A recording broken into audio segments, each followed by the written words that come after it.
Selamat datang di channel Alur Donghua. Sebelum menonton, silahkan subscribe, biar Mimin tambah semangat update-nya.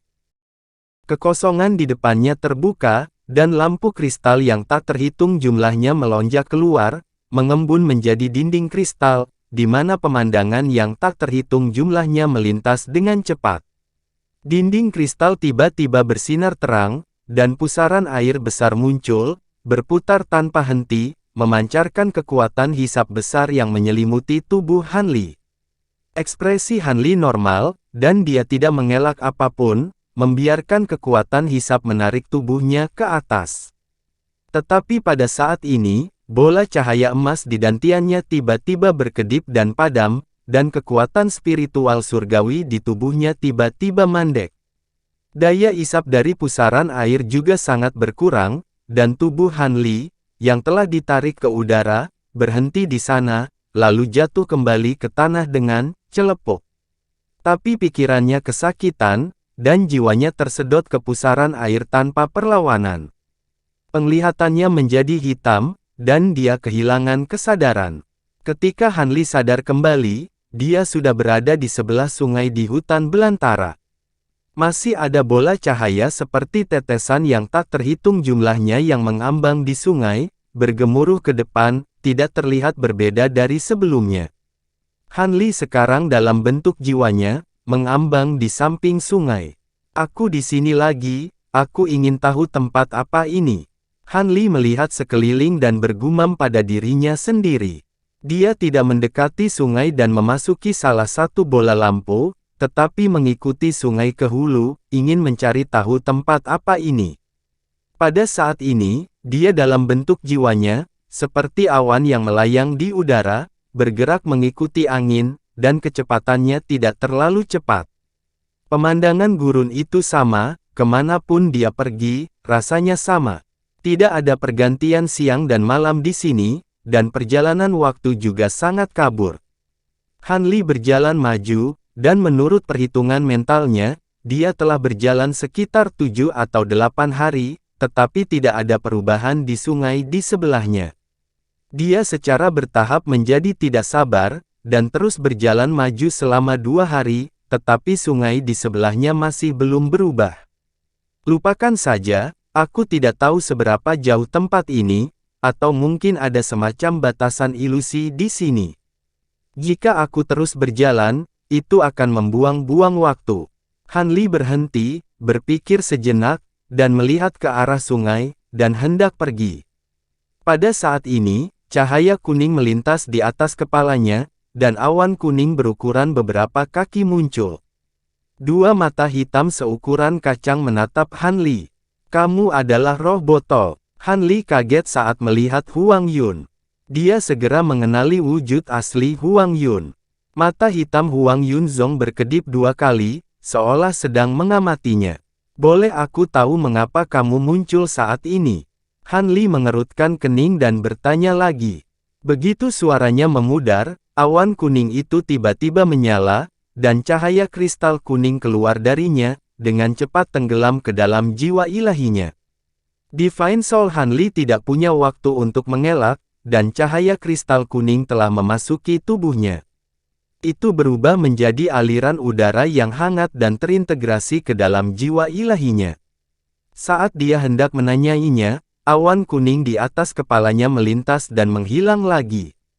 Han Li tertegun sejenak, dan kemudian dia dengan hati-hati menyelidiki situasi di jiwanya, tetapi dia tidak dapat menemukan sesuatu yang aneh, juga tidak merasa tidak nyaman. Setelah keheningan singkat, dia mengesampingkan masalah ini dan berjalan ke sungai, di mana dia melihat bola cahaya yang tak terhitung jumlahnya melintasi sungai. Setelah melintasi waktu dalam banyak kesempatan, dia memiliki gambaran kasar tentang asal-usul bola cahaya di sungai ini. Masing-masing bola cahaya ini mewakili suatu titik waktu di masa lalu, dan memasuki bola cahaya akan memungkinkan seseorang untuk kembali ke titik waktu tersebut. Han Li memasang ekspresi termenung dan matanya berkedip tanpa henti. Dia belum pernah mendengar tentang kemampuan melintasi waktu seperti botol langit, dan jika dia bisa menguasainya, manfaatnya akan sangat beragam. Tidak memperhitungkan hal lain, hanya kemampuan ini saja yang akan membuatnya lebih mudah untuk menyelidiki masa lalu. Namun, ada terlalu banyak bola cahaya di sungai, dan sepertinya tidak ada pola apapun pada mereka, jadi dia hanya bisa mengandalkan keberuntungannya untuk melewatinya. Han Li menghela nafas pelan, berpikir bahwa akan sangat bagus jika dia bisa mengontrol waktu yang dilaluinya. Pada saat ini, dia benar-benar ingin melihat apakah Taoist Xie mengatakan yang sebenarnya. Setelah bergabung dengan kerangka suci, Taoist Xie telah mencapai tahap leluhur Dao, tetapi ada beberapa keterasingan di antara mereka berdua, dan mereka tidak lagi sedekat dulu. Apa yang baru saja dikatakan Taoist Xie benar-benar logis dan tanpa kekurangan. Namun, Han Li tidak bisa menahan perasaan bahwa ada lebih dari yang terlihat. Tepat pada saat ini, perubahan tiba-tiba terjadi. Bola-bola cahaya di sungai tiba-tiba mulai beriak dengan keras, seolah-olah tiba-tiba memicu gelombang besar. Setelah itu, suara siulan tajam terdengar. Selusin bola cahaya dengan ukuran berbeda terbang keluar dari seluruh sungai, yang semuanya berhenti di dekat Han Li. Han Li dengan hati-hati memeriksa bola cahaya ini dengan sedikit keterkejutan di wajahnya. Sama seperti sebelumnya, semua jenis pemandangan muncul di atas bola cahaya, tetapi pemandangan pada kesempatan ini semuanya sama, semuanya adalah istana mewah. Istana-istana ini terlihat sedikit familiar, Han Li bergumam, yang segera dia sadari. Istana di atas bola cahaya tidak lain adalah bangunan di dekat Istana Seribu Senjata, dan dari pemandangan di atas bola cahaya, tampak bahwa pertempuran sengit terjadi di seluruh istana tersebut. Han Li sangat terkejut melihat ini, dan setelah beberapa saat merenung, pandangannya tertuju pada bola cahaya terbesar, di mana dia mengambil beberapa langkah lebih dekat. Semburan daya isap yang sangat besar tiba-tiba meletus dari bola cahaya, dan kesadaran Han Li tersedot ke dalamnya. Penglihatannya menjadi gelap, dan dia kehilangan kesadaran sekali lagi. Setelah periode waktu yang tidak diketahui, Han Li perlahan sadar kembali, dan dia menemukan bahwa dia saat ini memiliki tubuh seorang pemuda berbaju besi gelap, yang terbaring di dalam istana yang setengah runtuh. Ada lubang besar di perut bagian bawahnya di mana dantiannya berada, dan darah mengalir keluar dari lubang itu. Ada roda cahaya emas semi-transparan melayang di atas kepalanya, di mana lebih dari 1000 kali pola berkedip. Serangkaian ledakan keras meletus dari dekat, dan jelas bahwa pertempuran sengit sedang terjadi. Hati Han Li tergerak, dan dia tidak segera mengendalikan pria berjubah emas itu untuk berdiri. Sebaliknya, dia berkomunikasi dengan ingatan yang tersisa dari pria berjubah emas dengan indera ilahi. Gelombang ingatan yang sangat besar segera muncul di benak Han Li, dan dia buru-buru mencernanya sebelum menerima semuanya. Nama pria berjubah emas ini adalah Wu Xuan, dan dia adalah seorang tahanan yang telah dipenjara di Kulin Spatial Realm. Dia kemudian dibawa oleh Si Kong, yang juga dikenal sebagai Taoist Xie, dan karena dia cukup kuat, dia menjadi pengawal pribadi Taoist Xie. Lebih dari 100 tahun yang lalu, Taoist Xie mengasingkan diri dalam upaya untuk membunuh mayat terakhirnya untuk mengambil langkah terakhir yang penting itu, dan seluruh Kulin Spatial Realm berada di bawah darurat militer. Siapa yang mengira bahwa sejumlah besar musuh tiba-tiba akan menyerang Istana Seribu Senjata tempat Taoist Xie berkultivasi dalam pengasingan? Mata Han Li berbinar saat melihat ingatan Wu Xuan. Dia telah berpikir untuk menyelidiki perubahan drastis yang terjadi pada Taoist Xie ketika dia berada di tepi sungai, dan sekarang dia ada di sini, mungkinkah dia sudah bisa mengendalikan simpul waktu? Semakin Han Li memikirkannya, semakin dia merasa bahwa ini bukan kebetulan. Dia tidak tahu kenapa, tapi dia memang memiliki kemampuan untuk mengontrol node waktu. Mungkin karena roh botol, atau mungkin karena alasan lain. Tapi tidak peduli apa, ini adalah hal terbaik yang bisa terjadi padanya. Han Li dengan cepat berdiri dan berjalan ke pintu masuk aula yang runtuh untuk melihat keluar. Dari waktu ke waktu, terlihat boneka-boneka saling berkelahi di langit. Ada juga beberapa orang dengan kemampuan terbang saling berkelahi, menyebabkan langit berguncang. Satu sisi dibalut baju besi hitam seperti wusuan, sementara sisi lainnya dibalut baju besi hitam keunguan. Han Li tidak asing dengan baju besi hitam keunguan, itu adalah baju besi penjaga dari dinasti Matahari Malam. Orang-orang dari dinasti Matahari Malam ini memiliki tinggi yang tidak normal, dan kulit mereka berwarna hitam kehijauan dengan pola berbentuk naga di atasnya. Taring mereka terbuka, dan mereka tampak seperti setan yang ganas. Jumlah mereka tidak banyak, tetapi mereka sangat kuat, dan secepat kilat. Kulin Spatial Realm memiliki keunggulan dalam jumlah, tetapi mereka berada dalam posisi yang kurang menguntungkan. Itu adalah pengawal naga mengaum. Sepertinya si Kong Yu yang menyerang saat itu, pikir Han Li. Dia telah mendengar si Chuan Kong berbicara tentang berbagai pasukan rahasia dinasti Matahari Malam ketika dia mengobrol dengannya, dan mereka telah berbicara tentang pengawal naga mengaum berkali-kali. Ini adalah pasukan yang terdiri dari kultivator tubuh murni, dan mereka berada di bawah komando langsung dari Raja Iblis. Sekarang tampaknya pengawal naga mengaum memang luar biasa. Masing-masing tidak lebih lemah dari seorang ahli yang telah membuka 150 Suan Apertures. Han Li melihat pertempuran di luar, lalu melihat ke kejauhan. Dari sana, samar-samar dia bisa melihat 4 menara setinggi 9 lantai di kejauhan, berdiri di 4 sudut kotak batu giok putih. Di tengah alun-alun berdiri sebuah istana berlapis kaca yang megah. Itu adalah istana 1000 senjata. Semakin dekat dia dengan itu, semakin intens pertempuran itu. Han Li merenung sejenak, lalu menarik baju zirahnya untuk menutupi luka di perutnya. Dia mengaktifkan teknik keheningan 1000 bukaan dan terbang menuju istana 1000 senjata. Dia menggunakan istana terdekat untuk menyembunyikan dirinya dan dengan cepat mendekati istana 1000 senjata. Pada awalnya, dia tidak diperhatikan karena teknik keheningan 1000 bukaan, tetapi semakin dekat dia ke istana 1000 senjata, semakin intens pertempuran itu, dan semakin banyak orang di sana. Dia akhirnya ditemukan. Penjaga naga mengaum memegang pedang menerkamnya seperti kilat, suara tulang dan otot meledak. Pedang ungu hitam di tangannya berubah menjadi cahaya pedang berbentuk naga, menebas kepala Han Li. Wusuan hanya membuka lebih dari 100 Suan Apertures, dan kekuatannya hampir sama dengan Roaring Dragon Guard. Tapi sekarang Han Li menggunakan tubuh ini, penglihatan, pengetahuan, dan penilaiannya secara alami sangat berbeda. Tubuhnya bergoyang ke kiri dan ke kanan, berubah menjadi 9 bayangan, dan langsung menghindari tebasan pedang. 9 bayangan kemudian memadat menjadi satu di belakang pengawal naga mengaum, dan tubuh Wusuan muncul, terus terbang ke depan. Penjaga naga mengaum hendak mengejar, tetapi dia dihentikan oleh orang-orang alam berongga jilin lainnya, jadi dia harus menghentikan pengejaran.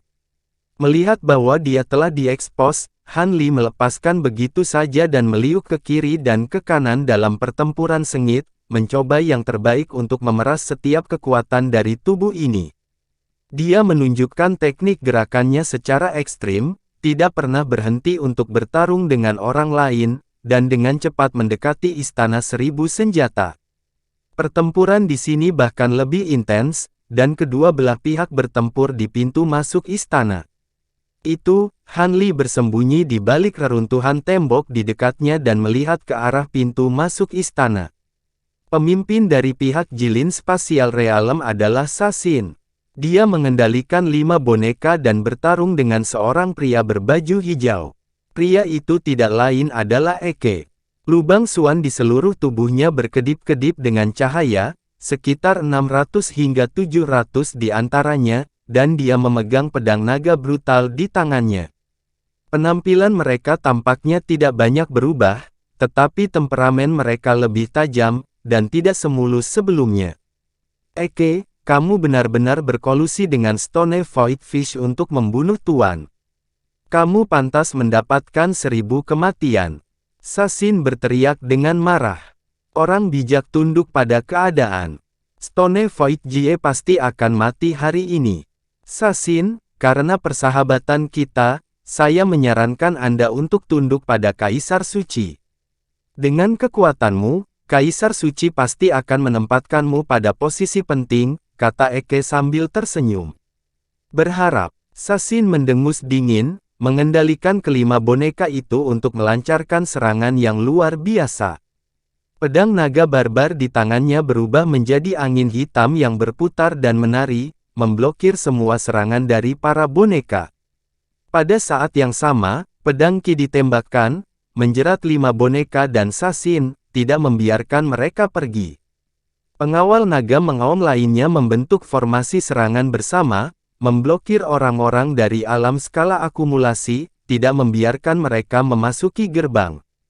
Melihat ini, pikiran Hanli berputar, dan di saat berikutnya, dia sudah terbang keluar, berubah menjadi bayangan hitam dan menerkam ke arah pintu masuk aula.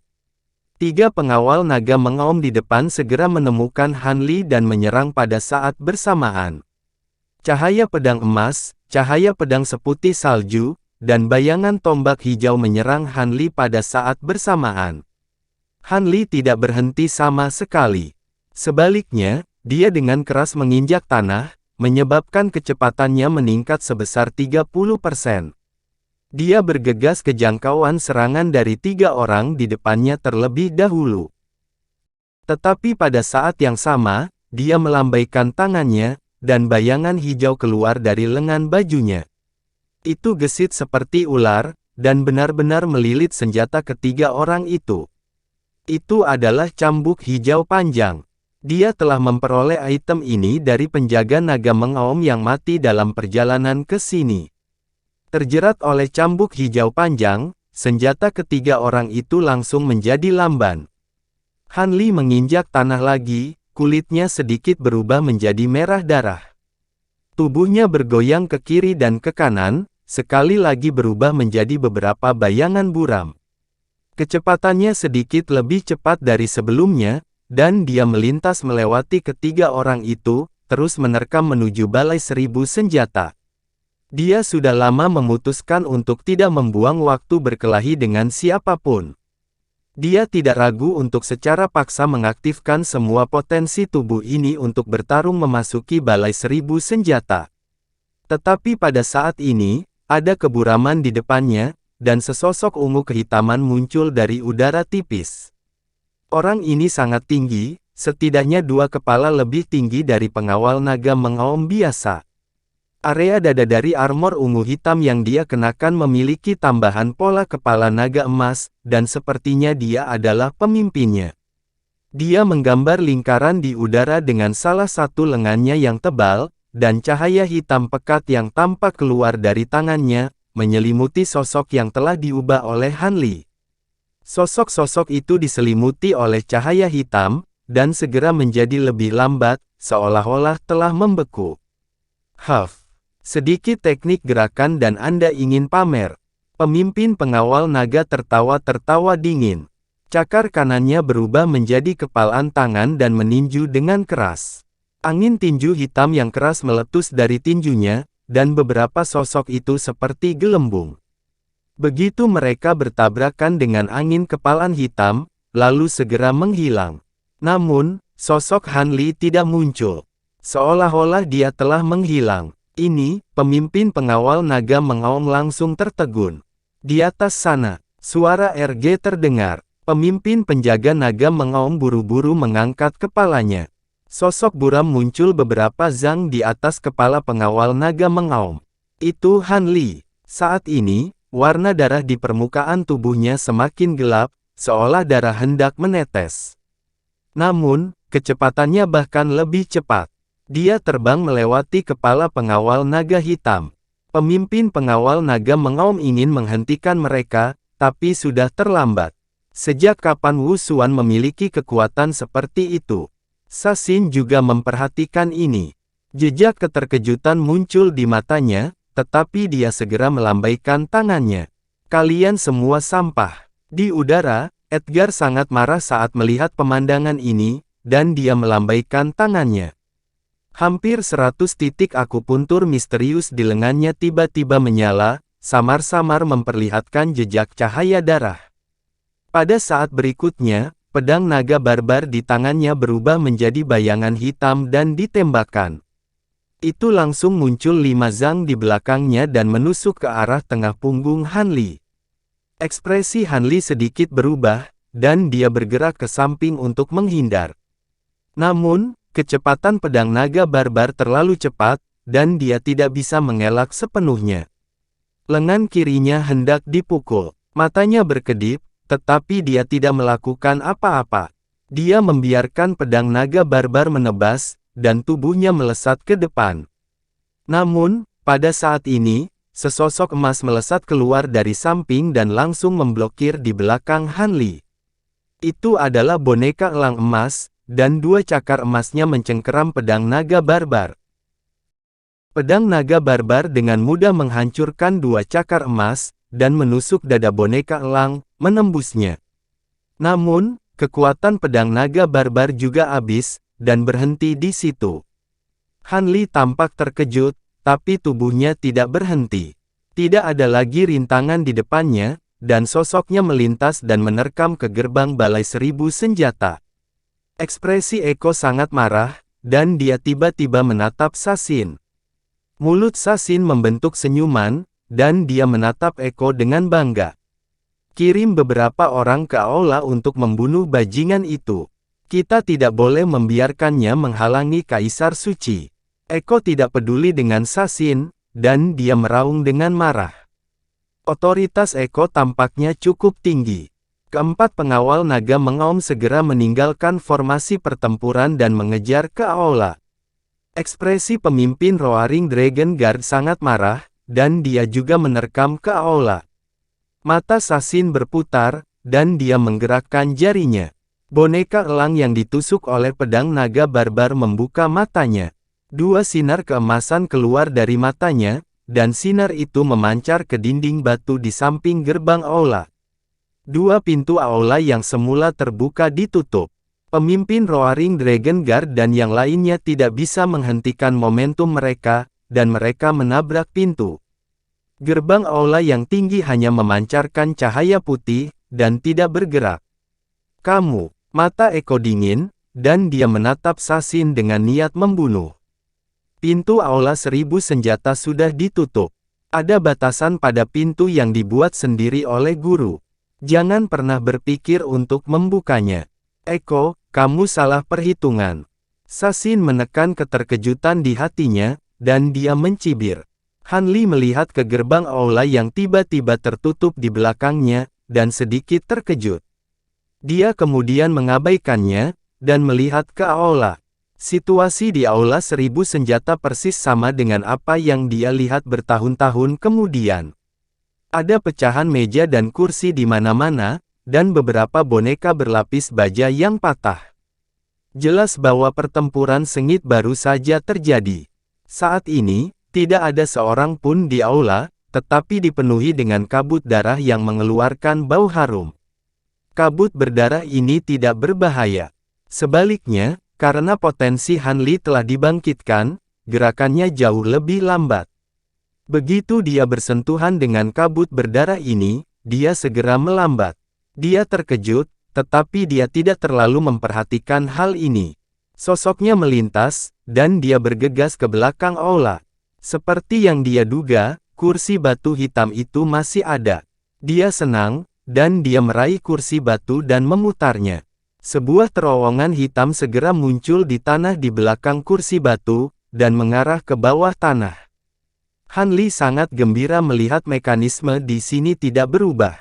Dia mengaktifkan Art of Tranquil Orifices dan terbang ke bawah. Dia berjalan menyusuri tangga batu dengan akrab dan dengan cepat tiba di depan pintu di ujung tangga batu. Di belakang pintu ada gua bawah tanah yang besar.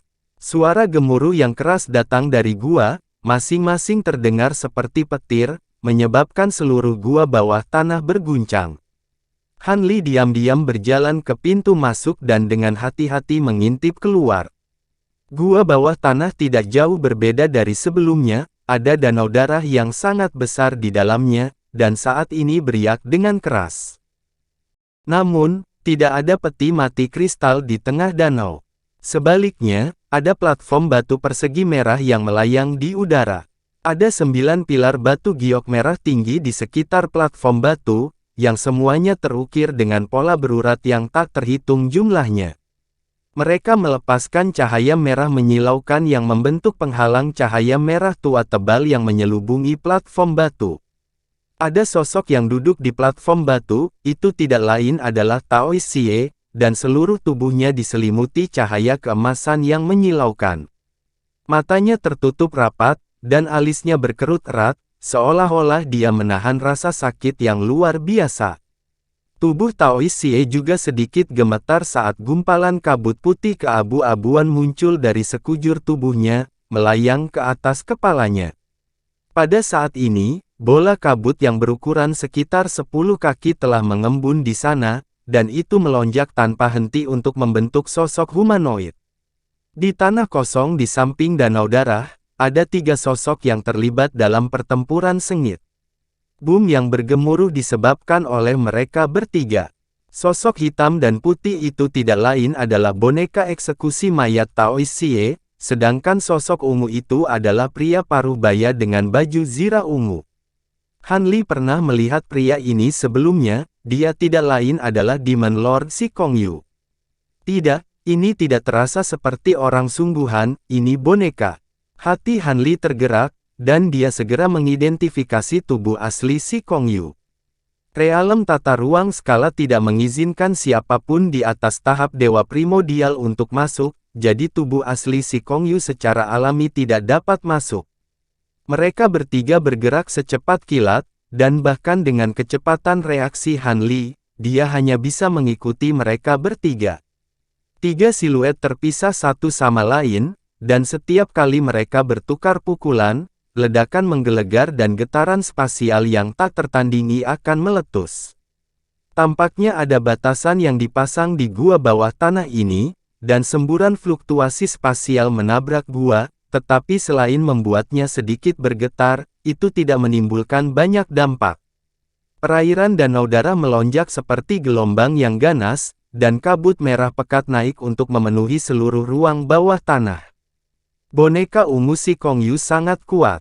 Seluruh tubuhnya terbungkus busur listrik ungu, dan ketika bergerak, itu seperti naga listrik ungu melesat melintasi kehampaan, menyebabkan suara gemuruh yang dalam. Kemanapun ia lewat, ia dengan mudah menarik celah spasial yang berliku-liku. 2 boneka eksekusi mayat Tao Xie juga cukup kuat, dan tubuh mereka diselimuti lapisan cahaya keemasan, jadi mereka tidak dibatasi oleh alam tata ruang skala emas.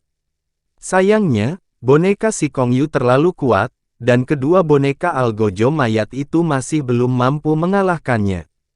Namun, Si Kongyu juga tidak dapat melakukan apapun pada 2 boneka eksekutor mayat, dan pertarungan berakhir seri. Setelah bentrokan sengit, kedua belah pihak terpaksa mundur. Rekan Taois Si Kongyu, berhentilah mencoba.